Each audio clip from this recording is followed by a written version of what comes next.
So Sam, what's in your pocket? A rock. Go on.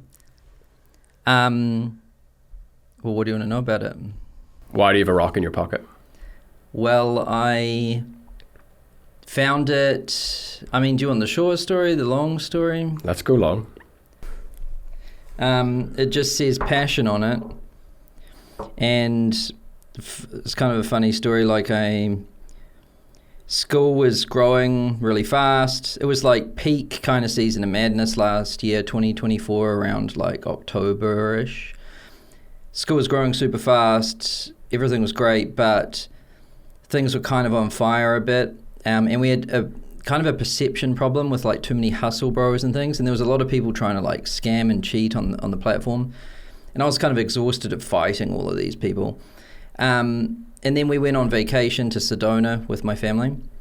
And we went on this little hike up to the top of this walk. There's apparently like a vortex there or something, like some kind of energy vortex. And we're at the top of this mountain and people build these like stone little stacks at the top. I don't know why they do that, but and then my daughter just kicked one of the stacks over, and I was like, oh my God, I'm pretty sure you're not supposed to do that. And then she grabbed this out from the bottom and it said passion on it. And I was like, whoa, that's pretty weird, because when I went to Sedona, I was kind of looking for an answer to this situation that I was in. And even walking up that mountain and sitting on the top, I was kind of like looking for an answer, and then that came out. And I was like, that's pretty interesting. And passion was like, I think the main reason why we started Skool. We wanted passionate people to be able to earn a full-time income building communities around the thing that they're passionate about, no matter what that is. Like, it might be witchcraft or beekeeping or honestly anything, BMX biking. But what Skool was kind of getting pulled in the direction of was not passion. It was just like people trying to like make money as fast as possible in a really sketchy way to win the school games. And it was causing a lot of problems for me, but it was also causing a reputation problem, to the point that the people who actually had passions were like, is this the platform for me? So, it didn't mean so much to me at the time. I did think that was pretty interesting, like the coincidence. But I just kept it in my pocket, and I've had it in my pocket, honestly, ever since, which was like over a year ago. And it's helped us focus like what Skool is about.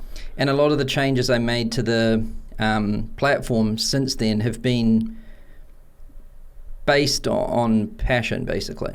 Yeah.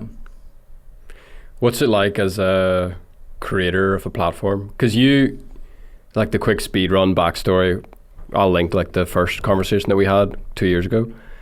But you had this like super successful business. You were a creator yourself. You were in the info space, online educator. You gave it all up. You sold it. You started Skool, and you worked on Skool for years and years and years before anyone even really knew about it. And then all of a sudden, you have the Skool games, and thousands and thousands and thousands and millions of people start coming to this thing that you've been building. What's it like to see people show up in masses to the thing you've built, and then for it start to go in a direction that you felt weird about and wanted to course correct? Well, it's awesome when people are using the thing you built, and when it's growing really fast, it's awesome.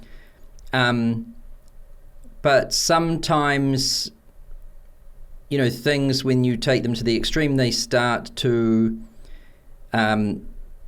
cause problems, basically. So, the Skool games was honestly a really big success. Like, growing a company by like almost 700% in a year is considered pretty good, right? Yeah, pretty good. So it was really awesome, but at the same time, I could see if we just doubled down on what we were doing, we would also kind of hurt ourselves. Yeah. And it was also not as effective as it was earlier. So that wouldn't have been the strategy to, grow by many multiples again. And yeah, so it's, it's awesome, but at the same time, not awesome. And that's basically what it's always like. Yeah. It's awesome, but there's always problems. Yeah. Yeah, and I think coming back to the rock, like that is what Skool is about. It's about the passion. rock? Yeah, passion. Yeah. The Sedona stone, and there's been a lot of focus on making money, just in general, on the internet since the internet's been around. But why do you think it's so important to come back to passion? And why is your passion, your mission for starting Skool, to help 1 billion people find their community? So, there's nothing wrong with making money at all. And I think if we took money out of Skool, it wouldn't be Skool. Right. Like the payment side is a key part for sure. I think the problem is when people don't have like some kind of passion and they're only trying to make money, right? That's when there's a problem. And so, what Skool's really for is if you have a passion, like whether it's beekeeping or V8 cars or motocross or whatever, that you could build a community around it and potentially earn a full-time income doing that. I think the internet's created this opportunity where for the first time really ever, people can earn a full-time income just from their hobby, right? Or their passion. And so I think when you start with the passion and then you make the money, it's awesome. And that allows you to, to make a full-time income doing what you love, right? Which is like the best thing ever. But when it's just trying to make money, that's when there can be problems. Yeah. Yeah, you like lose the soul. Yeah. And also it's like the people buying it really don't get much because they were only buying it so that other person could make money. And often the way they get them to pay money is by saying that they will make money. And often both of them don't make much money. Sure. And it's just a bad vibe and like the energy's all wrong because, there's no passion there. There's no care or anything. Yeah. So for you, like coming from, you've been super successful in business, like the money side was there, and then you start Skool, which is your passion. Like, why is Skool your passion? Why do you care about 1 billion people finding their community? So like I've always had passions. Like I've always been very intense, like obsessive person. When I find something that I like, I basically only do that. So, there's been many things like BMX, biking, skateboarding, rock climbing, and then car racing. And then I got really into computers, like building them, overclocking them, and then like Counter-Strike, which is a video game. And when I was into those things, I was fully into them. Like I would be in the forums. Like I would either be doing the thing or reading about the thing or talking to other people who were as obsessed as I was about the thing. Yeah. And so I was always immersed in these little worlds and subcultures. And I loved how all of these different people could really congregate around something so obscure. And it didn't matter like what age you were or anything, like because you both were passionate about this thing, it was like the best way to interact with people. And so I've always done that. And then, I got into business, and the way I learned how to start, I tried to start a business by myself at first and failed basically, and then started searching on the internet about how to start a business, and then found this guy who was doing a course on how to start a business, joined that, and then actually learned how to start a business by going through this course. So I learned by being like a student first, basically. Yeah. And through that process, I also fell in love with like online learning, and because I saw myself how successful it was, and I made a lot of friends that were going through that course with me. It was like my first time I went to America. Some of the people I met in that course I still know today, and that's like what ultimately led to me moving to America. And I actually fell in love with the online learning experience more than the business I'd started by going through it, right? So I sold my shares in that to my business partner, and then went all in on this online learning community course space, and spent like 5 or 6 years doing that. And, got pretty good at doing that, right? But then I also loved software too. And so I thought, well, what if I make the software so that people can do this thing that I love on it, and they can do it for these people that like have these passions. So do you see how it's very like deep? Yeah. So it's not that my passion is Skool, like I love people who are really passionate about something. And I think it's really awesome when they can earn a full-time income around it, right? I also like online learning, online communities, and I also like software.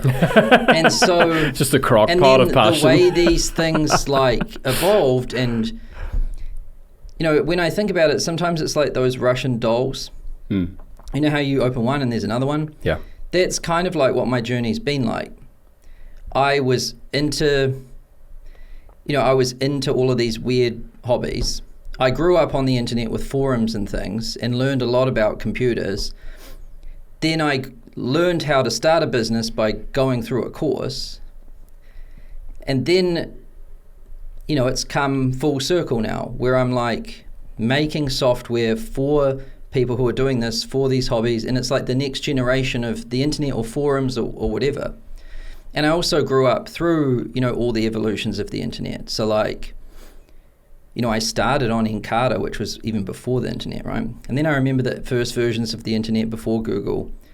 Then I remember what Google did to it. And then I remember Facebook. And I've watched what happened to forums and online courses and learning and even making money on the internet through all of these years. And so it just seemed like, oh, this is what I'm supposed to do, if that makes sense. Yeah. Yeah. And software is probably one of the hardest things someone can build. You got to be the right type of person, I think. And so if you didn't have the passion, there's no way you could have endured the Skool journey that you've experienced so far. Because a lot of people, they look at Skool and they're like, oh, wow, it's crushing it, it's killing it. But again, they don't see how many years have you been doing it? Skool? Yeah. No, 5 and a bit. Yeah. Yeah. I think most people that I talk to, they're like, oh yeah, it's maybe been going like 2 or 3 years. But you don't see like that early bit where it's like you and Daniel with a laptop and just trying to figure it out and trying to make it work. Like we see the finished product now and we're like, this is incredible. But you don't see the full. Yeah. And it's the same with a lot of the communities, like the big communities on Skool, like the people making $300K a month, or the guy making $3K a month with a knitting community, the thing that he's super passionate about. You see the finished product, but you don't see everything that went into like getting to that point. Yeah. Yeah, and even I think about this too sometimes. It took me like 10 years to learn how to even be able to start something like this.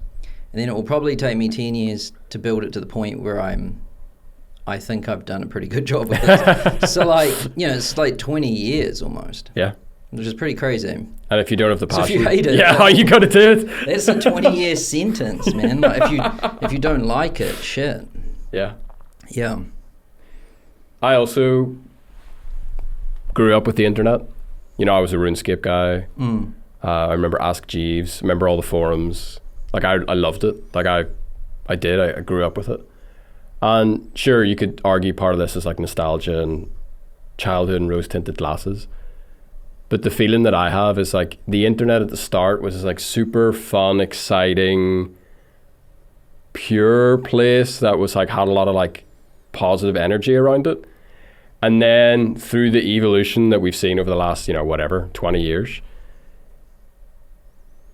my experience of the internet changed. It didn't feel fun anymore. It felt like it was starting to take from me rather than like give me stuff. And then that's whenever I started a free trial and joined Skool. Like as soon as I logged on, it like took me back to that feeling. Like the old internet that felt good, where like people come together to talk about the things that they're passionate about without any of the algorithms and now the AI and just all that mess. Yeah.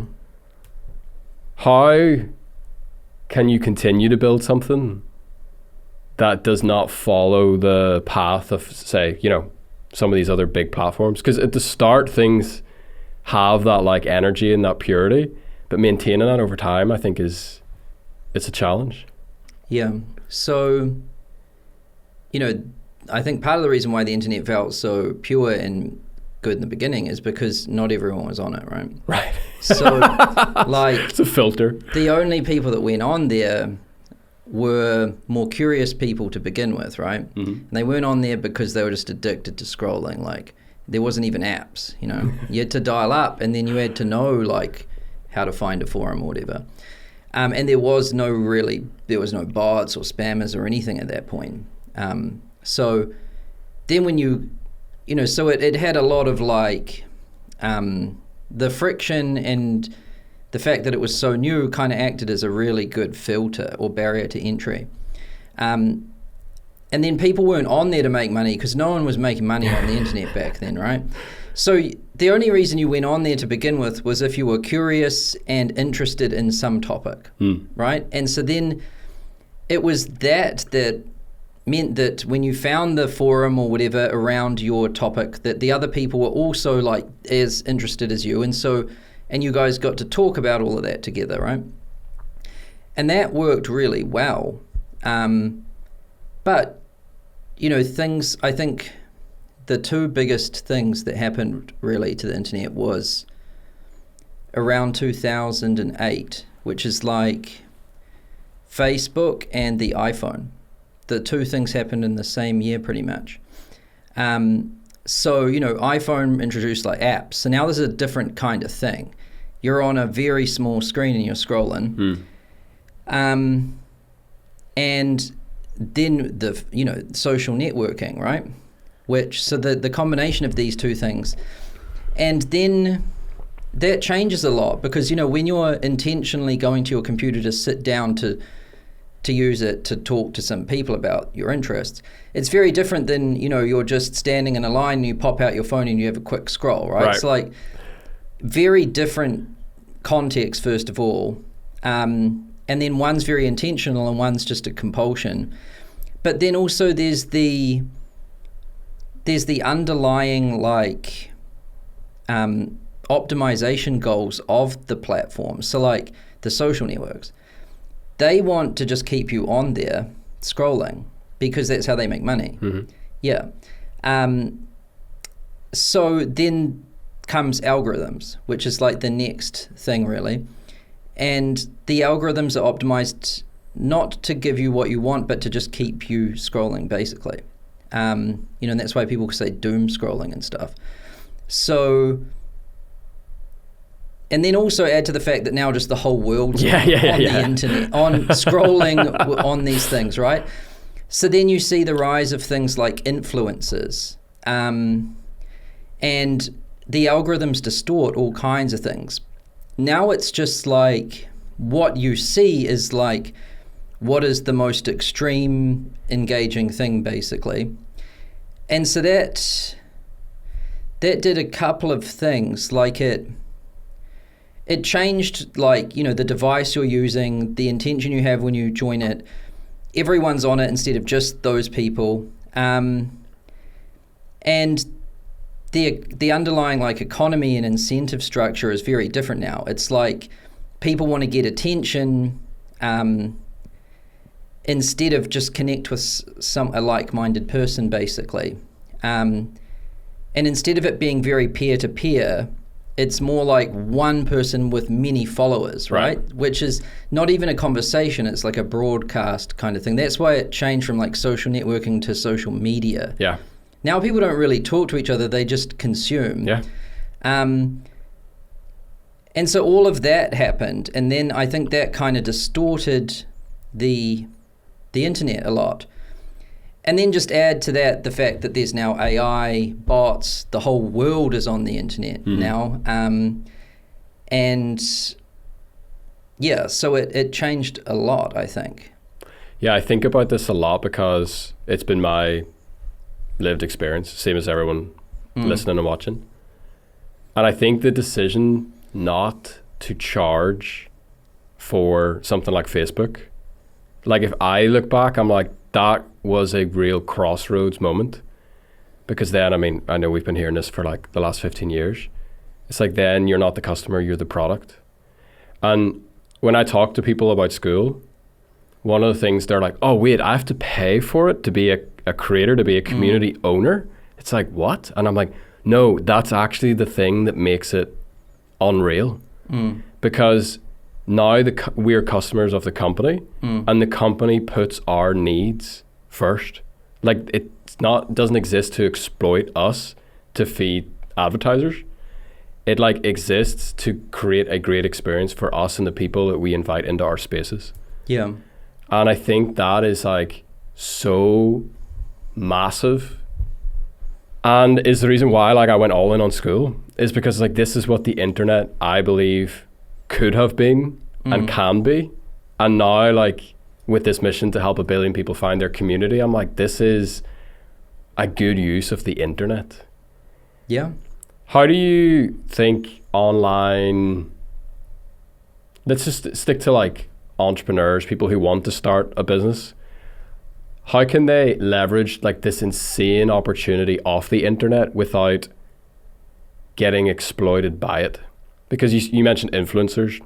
When we talk to influencers, they're like some of the most unhappy, burnt out people that you can find, because they're just getting mined by the algorithms to like feed this beast that they don't even love. So how can, you know, we as people who want to surf the web, like not fall under the waves and get crashed by it, basically? Well, on Skool or just on the internet in general? Yeah, in general. Well, I think that, you know, if you really just simplify things, it all starts with, I think, like a passion, and then comes time invested into the passion, and then comes like talent of some kind, right? And so if you have that, then I think everything always just looks after itself. So like, while the internet has so many different things like TikTok and short form and algorithm changes, and you know, it's out of control. No one can keep up. Still, at its core, if you really just simplify it, what people are looking for is, you know, everyone has their own different interests. Like, let's say I'm into crochet. Then I'm just looking for like other people that are into crochet, and they tend to congregate around someone that's very passionate and knowledgeable about crochet, because that person acts as like the gravity, or the source of gravity, right? That to pull everyone around. And so I think where most people go wrong is they look at like all of the things on the internet, like, oh, there's TikTok, there's short form, there's podcasts, but they're all actually just ways to talk about something, right? Yeah. The problem I think most people have is they don't have a something. Yeah. And so I really think it's quite simple. You know, my wife shows me these like YouTube channels of people she follows, and they might just be into gardening or something, or maybe making these like or homeschooling or homesteading or vegetables or something like. And a lot of their they don't, you know, they might just use one channel like YouTube. They don't have a crazy upload schedule, like whenever they want, basically. Some of the videos they upload don't even have any voiceover or editing. They're just like children playing in the garden and like doing things. But they've got like 1 million subscribers and a business built around it. Right. And these people aren't using funnels or anything. And I think that just proves that you don't need all the...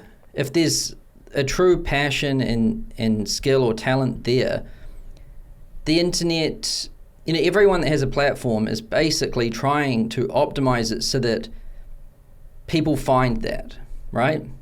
People are always trying to game it, but they're always fighting a force of people trying to counter it so that that basic thing happens.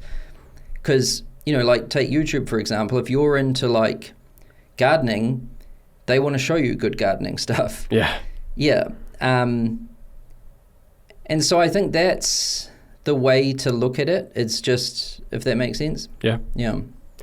Yeah, one of the big obstacles that I found when I was talking about Skool was like, oh wait, I have to pay for it? And you're like, no, like I said, this is like actually a really good thing. Like, this is really, really good. But then it was $99 a month, which for someone who's not in the online business world, they're like, that's like one of the most expensive subscriptions that would be on my like bank transaction. Yeah. What was going through your head whenever you pitched the idea of a $9 version of Skool after building a big business around a $99 subscription? Yeah, so it was quite interesting. Like, first of all, when we looked at like why people cancelled or why people just didn't convert in their trials or something, the main reason was it's too expensive, right? It was pretty obvious. Plus, if we were really trying to target hobbyists like beekeepers and people that were into bird watching and things, like $99 is a lot. And so who it wasn't a lot for were people that were making a lot of money. So it was kind of obvious that if we wanted to help 1 billion people find community, and if we cared about the hobbies and the passions that people had, we had to have a lower price, basically. And then the other thing that was interesting about $99 was that I actually saw some communities that started around a passion, like Dr. Seuss or heavy metal or something, right? And then I tracked them over some time, and then they cancelled it because it was too expensive, and they started a community about how to make money. And it kind of makes sense, because if you're charging people $99 a month and they're doing their hobby on it, but it isn't making the money, they're constantly thinking, I need to make money. And a lot of them fell in love with the platform and the community around it. And so in order for them to keep playing the game, they were like, oh, well, I have to find a way to pay for it. It was so obvious, like, if we make it cheaper, then more people can use it, and it won't put this pressure on them to make money. Mm-hmm. Yeah. Like, it sounds like for people who aren't the CEO, it sounds like, oh yeah, we just added like a $9 plan. But like, you have spent 5 years building a business. You put a lot of your own money into it. You put your passion and your soul into it. You finally start to get it cranking. It starts to work. People start, you get closer and closer and closer to this like big vision and mission of helping 1 billion people find their community. What was it like to pitch the team, hey, we're gonna like release a version of this successful business for 11 times cheaper than its existing price? Well, I mean, I knew it was the right thing to do, but Skool's a company, like there's a team, so I pitched it to the leadership team, and they were all very nervous. They were like, oh, we don't have enough money. Like, it's, because there's a real cost to running Skool, right? And that's a very scary thing to do. So everyone was scared, basically. And you take the bet, and it works. Well, between when I think I had that conversation with the team in November last year, mm-hmm. and we didn't launch $9 plan till July. Mm-hmm. So what is that? There's like 8-9 months or something. Mm-hmm. It's almost a year. Yeah. So it's not like that we had that conversation and then there was the plan. There was the $9 plan. There was a lot of thinking and a lot of math and a lot of preparation Yeah. in order to do it. Yeah. And then at the same time, you have this phrase where you're like, what is it, the best? For the most, for the least. So the best for the most for the least is what you want Skool, the product, to offer. Mm-hmm. And so at the same time you decide to launch a price that's 11 times cheaper, you also roll out these massive features like native video, live streaming, like that other massive businesses struggle to make profitable for their own like thing at that price, you know? Yeah. What was that like? Yeah, I think I felt like it was the right thing to do. But, you know, numbers in math is unforgiving, right? So I also had to check all kinds of things, right? Like, Sure. how much will it cost? And the technology hadn't been at the place where it needed to be before. It was actually impossible to do that before and not lose a shitload of money. But some interesting other things had kind of come into alignment around that same time. And so, you know, I'd been researching like live streaming and native video hosting for years. Like, honestly, I'd been tracking it for more than 5 years. Because even when you're running an info course business, you also know about bandwidth and storage and video hosting, because you suck up a lot of that when you're hosting content. Yeah, and it costs a lot of money. Yeah. So I was very well aware of it. Same with live streaming, right? And then there's like payment processing and everything. So like all these things kind of came into alignment where I figured out technically how I thought we could do it and could create some projections and everything for it. And so like at least it didn't seem too crazy, but there was still a lot of risk because, you know, your projections are guesses, right? And so you guess like this many people are going to downgrade, and then this many people might choose 99, this many people might choose 9, and people might use this much video bandwidth and this much live streaming, and, you know, this insane amount of math and projections. And so you go through that, of course, because otherwise it would just be totally reckless. And then you need to do a lot of tricks too, technically, to even have a chance. Yeah. And then once you get through all of that, it's still like a big risk. Like everyone's very scared. And, you know, basically a lot of people just told me, don't do it. Yeah. Yeah. Yeah. One investor tried to convince me for 5 hours not to do it. So like... Do you want some more water? Oh, it's actually coffee. Okay. I got my last sip.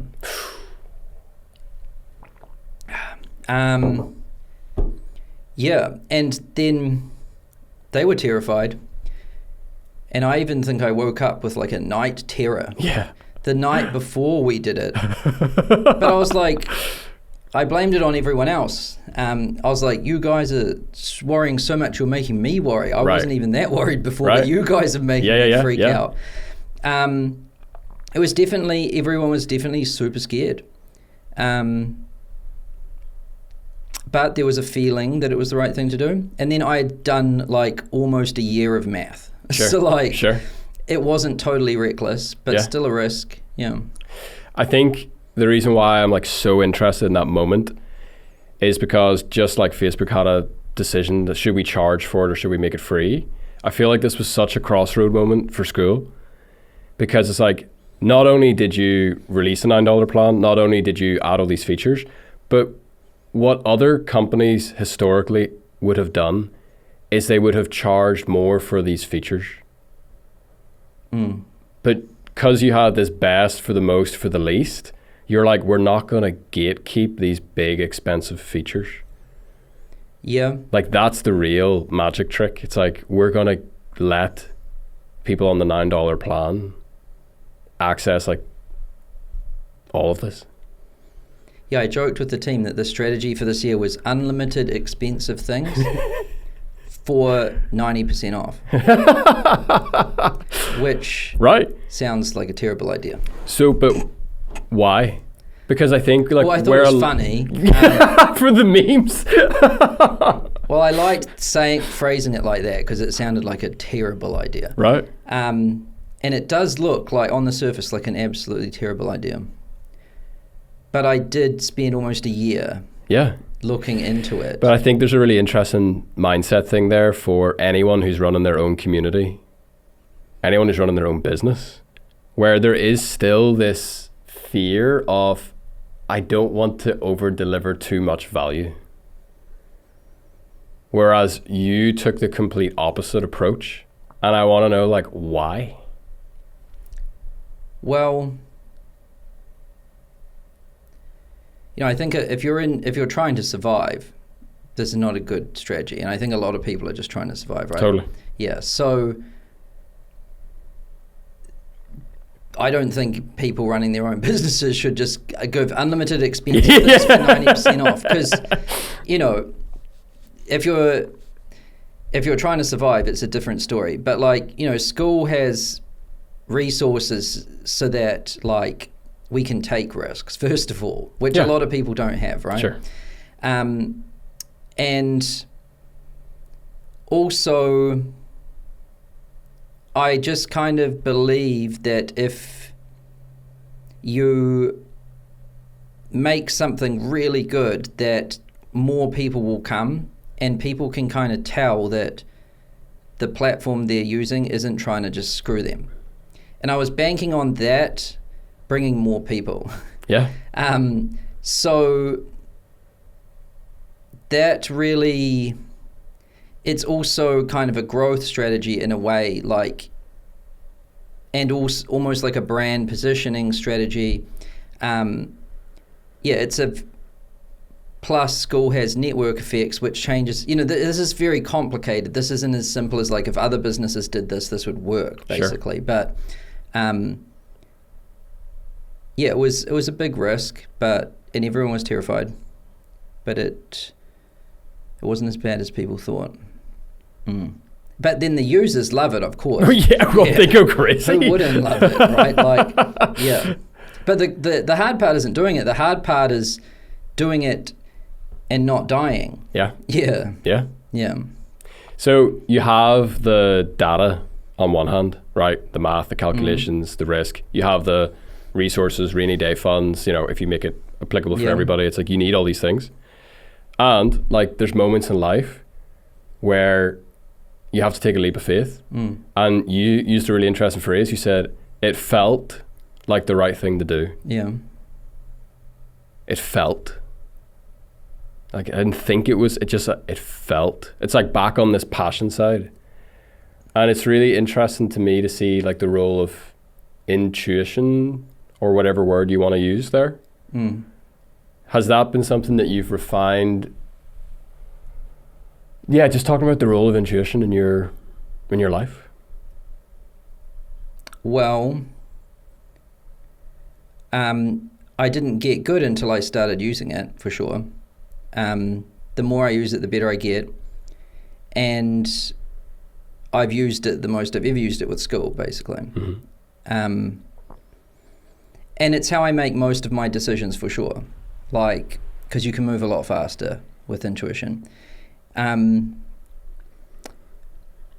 think but you can't use it alone.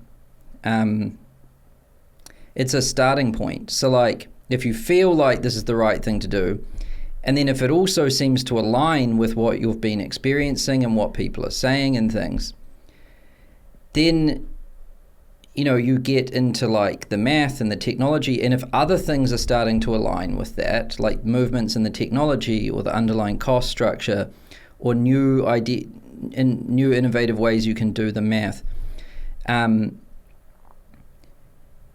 then it's like when the data and the technology and the intuition and the users and the market all seem to like, you're like, it's very rare that you have a moment of clarity like that, by the way. Like, but when you do find those things, they're really powerful. And that's what gives you the confidence to do it. So, a lot, like many decisions, though, just intuition and then actually execute it, done, move on, because, they don't involve cutting your price by 11 times and giving away a lot of expensive shit, right? Yeah. But when it's intuition, when you start with intuition, but then you're dealing with real things, like money and costs and things, you also have to do a lot of math. And I think that's when you get really good at something, is when you are mostly using your intuition, but you are also using the other things. And I've actually found, because, I work with like data analysts and software engineers and everything a lot. And they're very different. They're like very analytical and stuff. And so there's this nice collaboration between the two of them when there's what I kind of sense, and then we look at the data, and when my senses match the data, that's when you can like tune and that's when your intuition is kind of right in a way. Right. Yeah. And then when you give it to users, it's what they want, and then you're like, okay, this is good. So like building a platform like this, it is a balance of all of these different things. Yeah. Yeah, and at the end of the day, wisdom or intuition is proven by its results. So it's like you can take an intuitive decision, and you'll find out pretty quickly, like, was it the right move or not? And then that in turn gives you like feedback to know if your intuition is like, for the future, like, do you have confidence that your intuition will lead you there, in the right direction again next time? I think something that's really interesting is how connected you are to the customers. I've never seen that before. Like, I've heard, like, if I go back to like 16-year-old Matthew, it's like, yeah, like businesses send surveys to their customers and they like try to like figure out how they're feeling. But Skool is so connected. Like, it's not even that they have the finger on the pulse. It's like you guys have your finger on like the heartbeat of your customers. And then because your finger's there, it like guides you better than any map of where to go. But how do you actually practically do that? Like, be so close to your customers at scale to know what they need and want? Well, first of all, just being close to them, like, what else am I going to do? That's a good question. Like, what else is there? Yeah, but so few businesses do. Why? I'm curious. Yeah. What are they doing? They're just like throwing darts at the wall is what it feels like. But like, what are they actually doing? What are these darts? I think the thing that I'm trying to get at is like, you actually give a shit. True. Beyond, whatever your business goals are. And I'm sure you have them. Of course you do.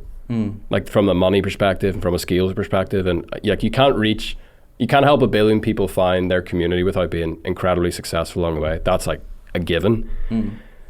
And you seem to care about the path that you're taking to get there.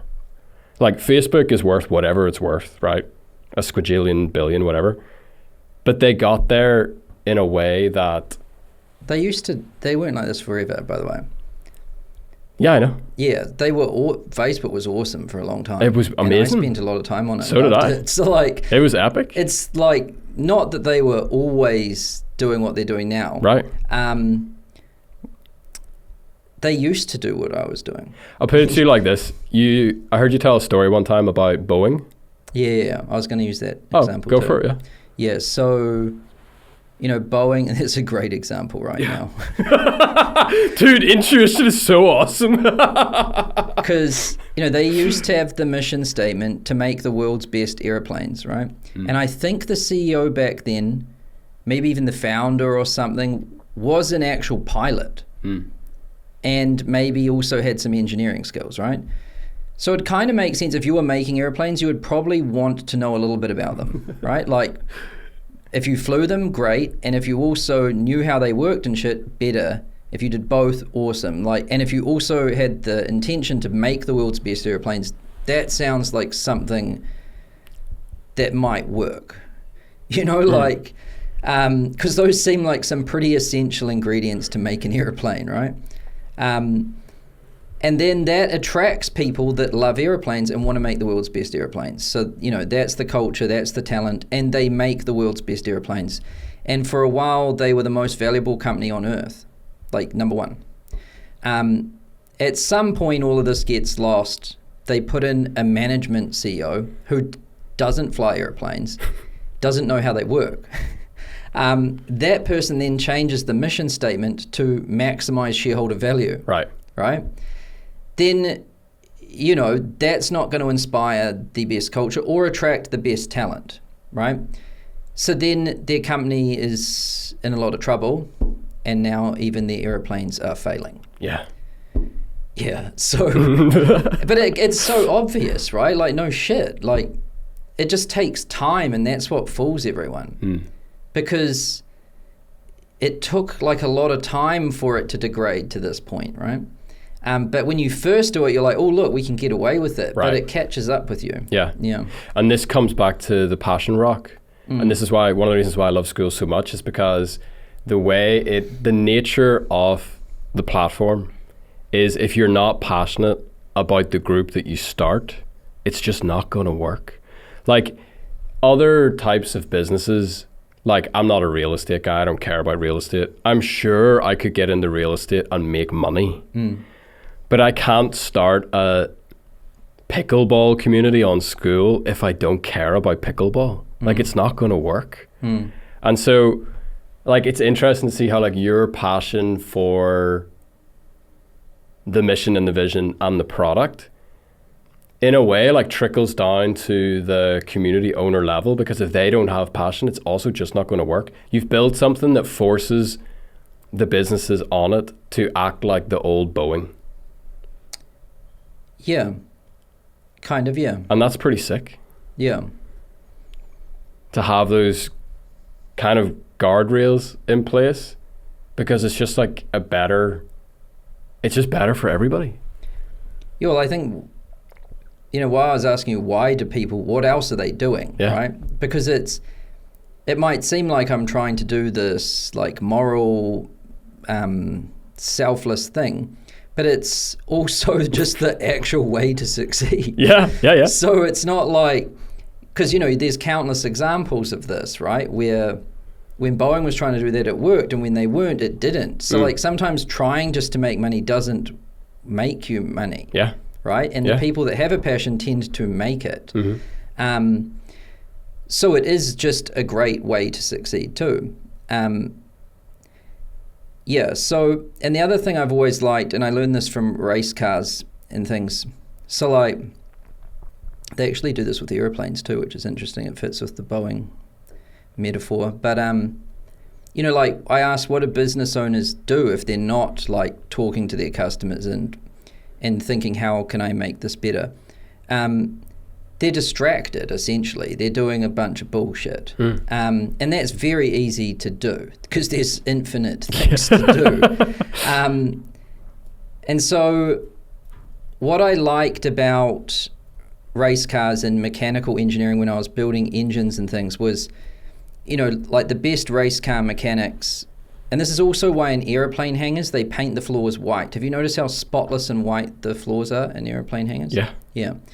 They do the same thing in race car like workshops, and it's to expose any issues. So like if a nut or bolt falls off the plane or the race car, or if a bit of oil drops, it's extremely visible because you want the problems to be obvious. You don't want to hide them. Right? And so I think a lot of things are designed in a way that hides them. So like, you know, if the floor is filthy, you don't know that there's an issue. And so then the thing you choose to do is wrong, right? And also the way you make something really fast in like race car driving and stuff. I learned a lot actually by building a race car. It's pretty crazy. Is by removing things, because the less things there are, the more clear it becomes what things matter. Right. And then when you figure out the real things that matter, you can just focus on like making them better. The other thing that matters is weight. So like the more stuff you remove, the lighter it is, the faster you go. And the same is true with like a lot of businesses. There's just so much weight and so much bullshit, and they're so distracted. They can't even do the to-do list of their distractions, let alone spend a single moment like contributing to the thing that's actually going to matter, right? Right. Yeah.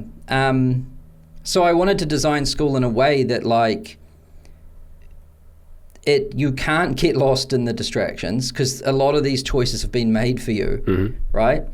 And then you're like, at first, I think when a new person jumps on Skool, they're like, what? I can't change this, I can't do it. Like, and then they sit with that for a little bit and they're like, oh, okay, I've just got to like get a member. Yeah.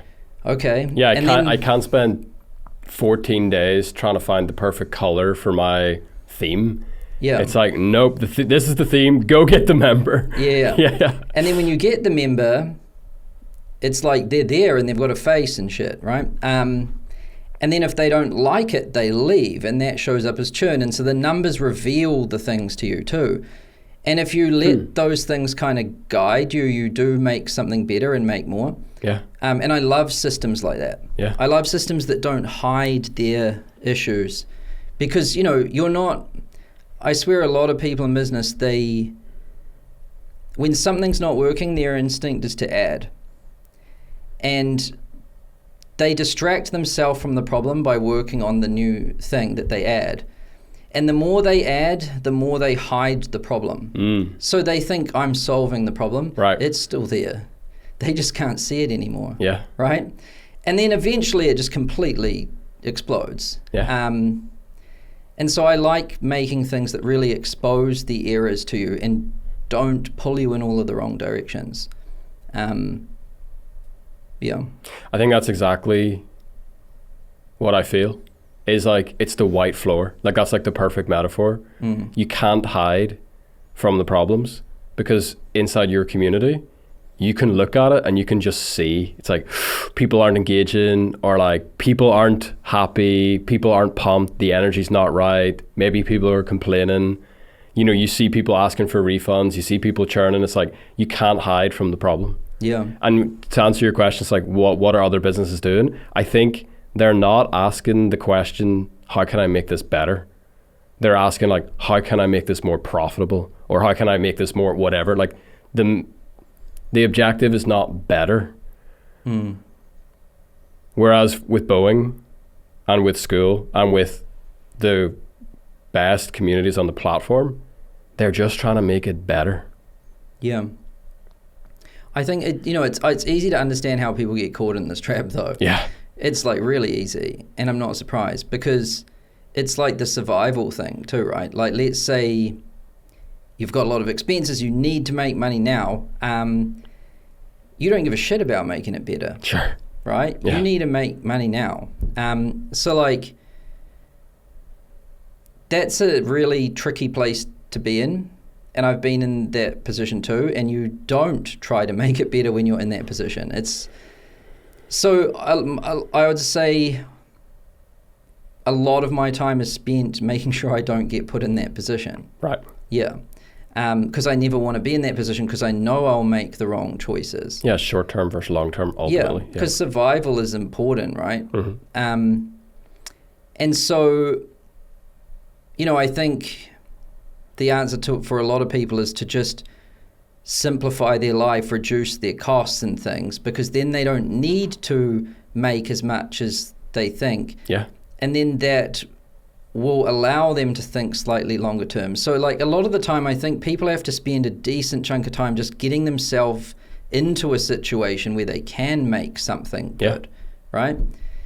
And that's why I said I think it took me 10 years to acquire the skills and create the environment and resources to even start on making something good.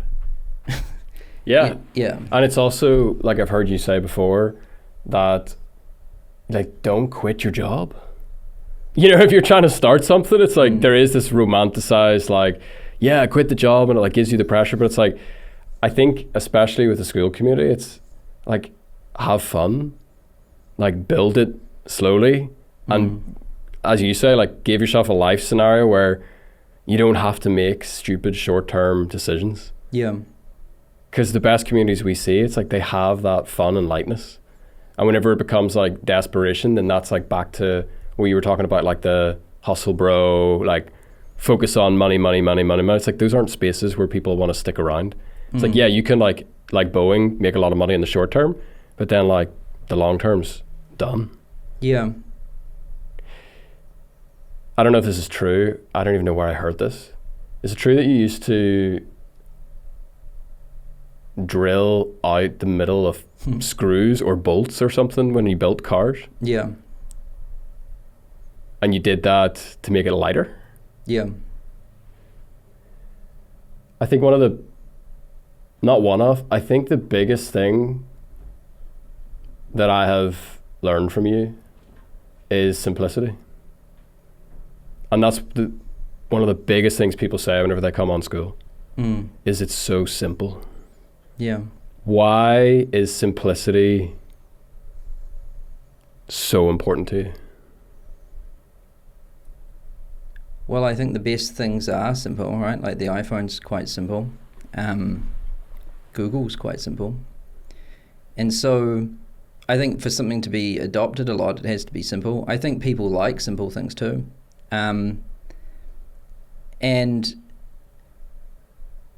yeah, I think one of the main things I've tried to achieve with Skool is that it feels good to use and people like it. And even going further than that, people love it, which is what all great products do. They cross this barrier from just like, oh, this is a tool, oh, I like it, to, oh, I love it. It's so much harder than you think to get into that love territory, especially when you make a tool. Yeah. And so, you know, you have to put an insane amount of effort into making something that people love to use. And people tend to love things that are simple. No one loves complexity. I mean, some people do. Some interesting people. But I think most people love simplicity, yeah. Yeah. So how do you cross the threshold from like to love? How do you move from someone liking a product to someone loving it? Or how do you, for a community owner listening, it's like, how do you go from someone liking your community to loving your community? I think that, there's lots of ways to do this, but I think if people have very good senses, I think, and people can just tell, and people can feel it when someone has really put a lot of effort into something, right? It's like really obvious.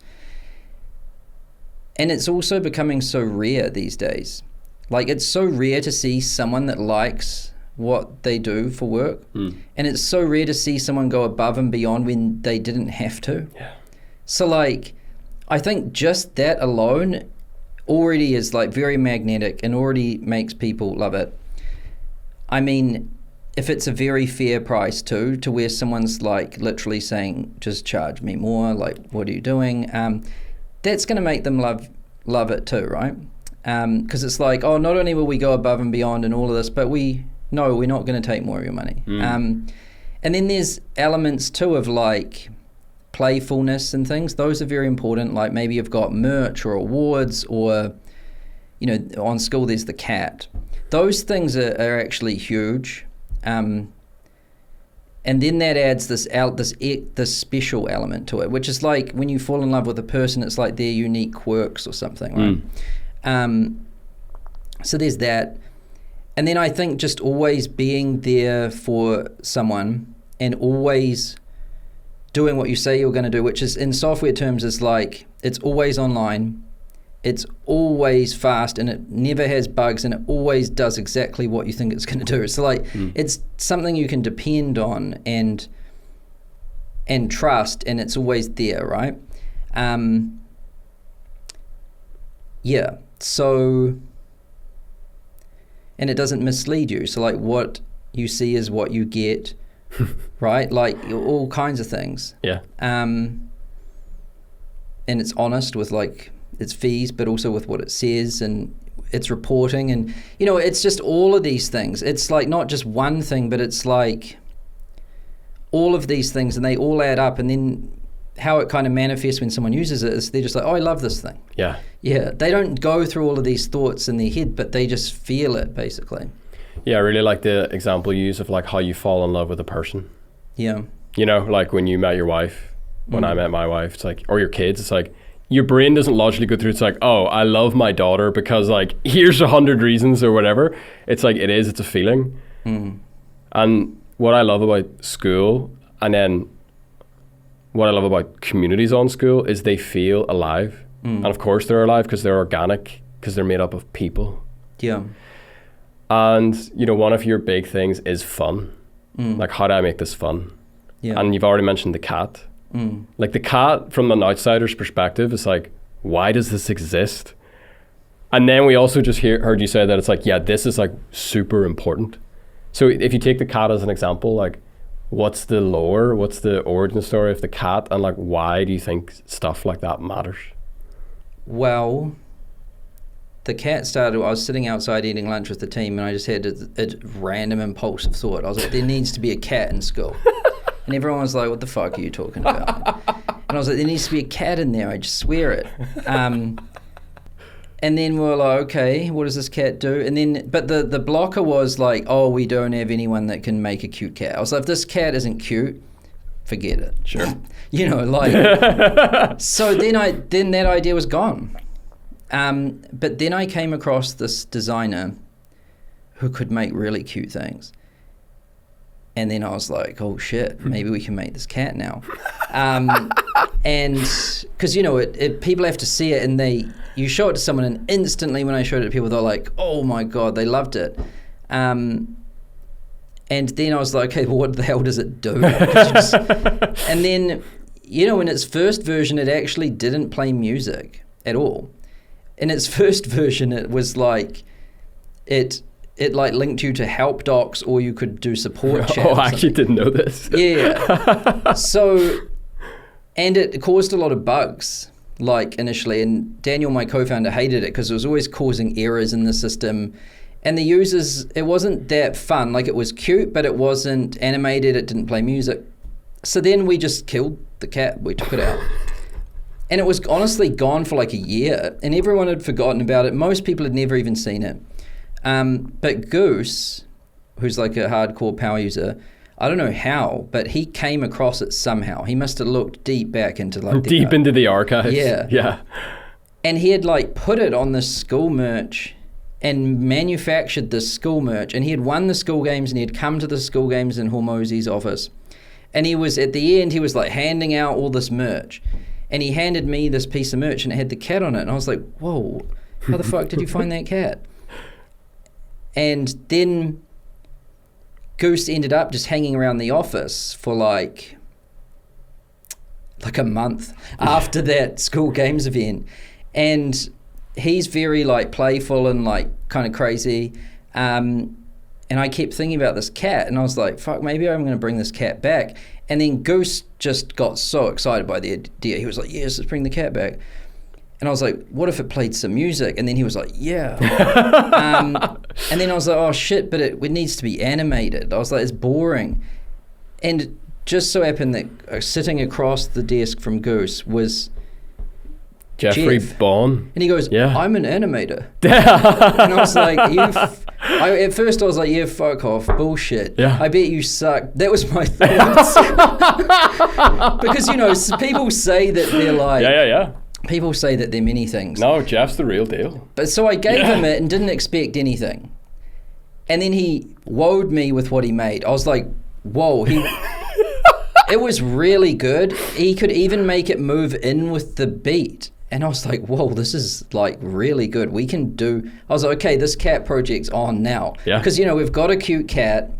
We know what it's going to do. It's going to play music. And Goose was kind of crazy there helping me develop these crazy ideas. Because, you know, then we started theming it. Like, if it plays gangster music, what does it have on it? It's got like smoking a joint, and you know, it was useful to have Goose next to me to ideate this. And then Jeffrey was there, and he would animate it, and then I would get my playlist from Spotify and like load them in. And so, like, you know, again, it's where it started was just an idea, and it might have been a year or more after that before it came back. And this happens to me honestly so often, which is why I think to make something good you need a decent amount of time, because we have so many ideas and they're like the start of it, but it's not quite right yet. And the right time for it isn't for like a year or 2 or 3 later. Right. But if you've already like given up, you never get that opportunity. And it's like what I was saying earlier about, $9 plan, the things the universe like arranged itself to make it possible. The same with the cat. Yeah. Like first we needed the person who could design it. Then we needed something for it to do like music, but then we needed an animator and that person, and then Goose. So like, yeah, I always pay attention to that stuff. And that's what makes something special, I think. But you can't force that. Mm-mm. And it needs to be given time and space, and you just keep going, and then these things kind of appear to you. Yeah. That's the hard part about making something really good, that you can't give someone a framework to do that, or a process. Like you sit down and we'll But that's what makes something special, I think. Yeah. And one of the things I love about what Goose says is like the importance of inside jokes. Because when you're hanging out with your friends, like if you think back to high school, you think back to like last week or whatever, it's like you have so many inside jokes. You have like a culture, you've got like a thing that's built up. And it's interesting that the cat came from like hanging out. Yeah. And then how it makes everyone feel is like, oh, I'm part of something.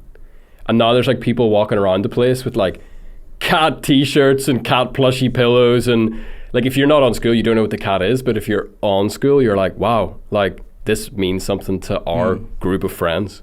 Yeah. And it is that, yeah, it's that community, it's that it's also just because it's completely stupid, like yeah. Most businesses and stuff, they don't put time and effort and resources and care into something that's totally unnecessary. Right? But when you do that, it just shows people that this is more than just a business in a way. Yeah, because you've made it better. And that's what I think that I learned from Tesla quite a bit, because it had the fart thing in it. Yeah. Or it could dance. Like, it can, and that's totally not necessary, right? Yeah. Yeah, but those are the things that people talk about and show you, and and so... Yeah, I think putting those kinds of things into what you're doing is really important. It's just hard to do because I don't even know how to explain it. I kind of told you how it happened, and maybe people can take something from that. But I think it's back to that like Boeing idea where it's like, if you're just like, if you sit down with a piece of paper, you're like, because software engineers are some of the most talented and expensive people on the planet. And so it's like, if you're sitting down with a spreadsheet, it's like, is the cat going to increase shareholder value? It's like, it's very hard to make like a business case for it. But by making it fun, having the passion, and like going with that like universal flow or whatever, you actually inadvertently make the whole thing better. Yeah. It's like a weird paradox or something. Yeah, well, I think, it's like, it tells you a lot about life. I think if you just focus on the thing, the other things tend to happen as a byproduct of the thing. But when you focus on the byproduct, you don't get it because it comes from something else, Like success and money and growth and things happen as a byproduct of quality and talent and things, right? Yeah, and there's that thing, you probably know the name of it, it's like, whatever you use as a metric ceases to become a metric. It's like when you hyperfixate on something like money, you like lose the whole thing. Or like a community that focuses just on engagement loses the whole thing. It's like you can't get too hyper-focused on like one specific thing because it's all the things. But it's complicated because you kind of can, because Warren Buffett loved money, right? And he hyperfixated on making money, but that was his passion, and it worked. He was very magnetic. Because it was his passion. Yeah. And so, like, I'm saying, there's nothing wrong about making money, but And that was his passion. And your passion can be trading or finance or crypto or whatever. It can be making money. Yeah, and if your passion is making money, you will definitely make a lot more money than my knitting community, right? That's just like, obviously. Yeah. But when you align your passion, that's the thing that's going to take in the long term. Because if I try to get into, you know, buying companies or investing in stocks, like I would last like 2 weeks. Yeah, so you've got to focus on the main thing first. Yeah. And then I think in order to do that, you have to kind of create an environment and a situation where you can. Yeah. Yeah. And that's where I think people get stuck. Yeah. Yeah. One of the things I've also heard you say is like, non-value is valuable. What is that? So like, you know, people would come to masterminds after winning Skool games and they're like all focused on like value. I see. And then you're like, well, you can have too much value. That if you're just focused on like trying to make everything so dialed in without any humanity or any fun or any passion, and it's like people actually find the non-value extremely valuable. They love the silly stuff. They love the passion. They love the quirks. Yeah. Like if you had a friend that was just like pure value, they would be the most horrific person to hang out with. Well, isn't that value in a friendship? You know? Yeah. That's what I mean. Yeah. It's like, it is value. It's actually the real definition of value. Yeah, I just think content has turned people interesting with like, when you think content is value, it's not. Content is a carrier of it. Yeah. You know? It's not the value. Yeah.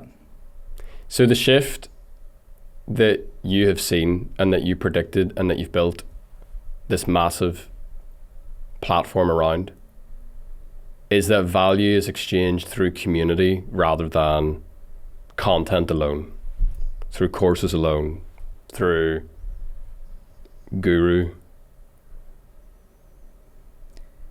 I honestly don't even think about value. Like, you know, it's just, I make things simple. I just think back to when I liked, you know, Counter-Strike. Yeah. I wanted to learn about Counter-Strike. I wanted to know who was really good at Counter-Strike. I wanted to know what mouse they had, what keyboard, how they played. I wanted to watch them play Counter-Strike. I wanted to hear them talk about how they play Counter-Strike. And I wanted to talk to other people about how they play Counter-Strike. And then I wanted to play Counter-Strike with them. Like, and it's the same with like skateboarding or BMX or car racing. Like, you want to immerse yourself in that. And so if there's a lot of people that always have a passion or interest. And if you are very passionate about something, it becomes very magnetic to it. And that is value, right? Like, because it's attracting people, they're staying there and they want more. And so like, that's value. It's not like trying to make it too academic, you know what I mean?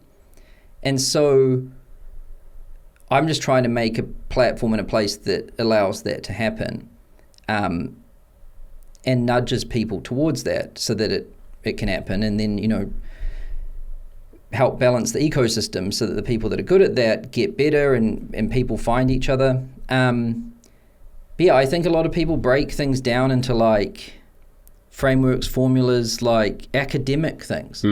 But it overcomplicates things massively. Yeah. Yeah. Well, it's like trying to take an academic approach to friendship. It's bizarre. But it's like if you're skating and you want to learn how to do a kickflip, the last thing you want to do is see a framework for a kickflip, right? Like, fuck off. Do a kickflip. Yeah. And I will watch it and then, you know, do another one, basically. Yeah. And then I will start like nodding and then I'll try one, right? Like, that's value. Or let's go skateboarding. Like, you don't need the value. It's an abstraction thing. It's very academic. Yeah, and academic stuff doesn't really teach you how to do the thing. You know, if someone's very good at teaching you how to ride a bicycle, like, who cares? If someone can ride it, they can ride it. Does that make sense? Total sense. I always use things to try to strip back all of the nonsense, to try to just focus on the thing that matters. And that's why I'm always using my product and talking to the people that use the product. Because that's what I think matters. If I don't want to use it, and if the people that are using it don't like it, then we got a problem. Yeah. And if I just keep fixing those problems, then we should be all right. Yeah. And that's pretty simple. But the hard part is constantly protecting the space for that to keep happening, right? Yeah. Keep the floor white. Yeah, and that's why I like keeping things simple, because it allows me, I don't get pulled in a million directions. I can keep focusing on that. Mm-hmm. Yeah. If things were out of control, complicated, I wouldn't have any time. Yeah. Yeah. So for the person who starts a free trial, let's say they're passionate about whatever, skateboarding, just because it's the example you used. Mm-hmm. It feels as though human nature